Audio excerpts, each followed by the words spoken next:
अस्सलाम वालेकुम, welcome to my channel. आज मैं उन लोगों के लिए फ़ेस मास्क लेके आई हूँ जिनके फेस पे स्वेयर किस्म की एक्नी है, रेडनेस हो चुकी है, पिंपल्स बहुत ज़्यादा फैल चुके हैं फेस, फोरहेड पे या चीक्स पे बहुत ज़्यादा पिंपल्स हैं। इसके लिए हमने सबसे पहले लिया है बेसन।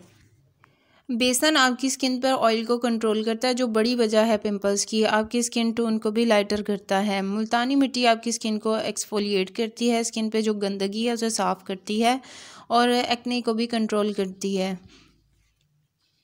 इसका मेन इंग्रेडिएंट जो है इस मास्क का वो है टी ट्री ऑयल।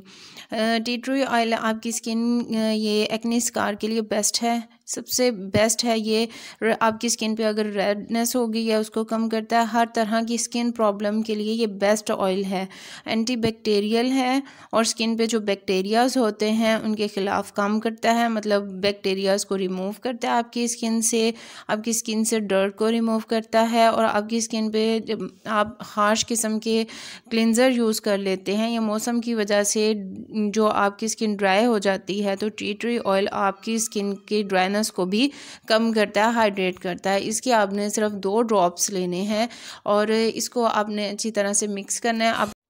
आप इसमें इसको रोज़ वाटर इसमें ऐड करके उससे भी मिक्स कर सकते हैं, सिंपल पानी से भी इसको मिक्स कर सकते हैं। बस आपने थिक सा इसका पेस्ट बनाना है और जो अफेक्टेड एरिया जहाँ पे बहुत ज़्यादा आपको रेडनेस है, बहुत ज़्यादा पिंपल्स हैं, बहुत प्रॉब्लम है आपको पिंपल्स की, तो आपने फेस पे, फोरहेड पे, चीक्स पे, जहाँ पे भी है वहाँ पे आपने ये लगाना है और इसको 10 से 15 मिनट तक ड्राई होने देना है। जैसे ही ड्राई होगा तो फिर आपने इसको गीला करना है अपने फेस को, और गीला करके जब सॉफ्ट हो जाए बिल्कुल ये पेस्ट दोबारा से, तो फिर आपने इसको वॉश आउट कर लेना है।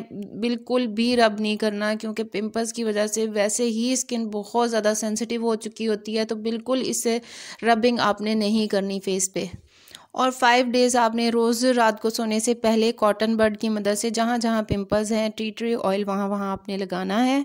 अगर आपको मेरी वीडियो इन्फॉर्मेटिव लगी हो तो प्लीज़ चैनल को सब्सक्राइब कर दें और वीडियो को लाइक एंड शेयर करें। Thank you so much.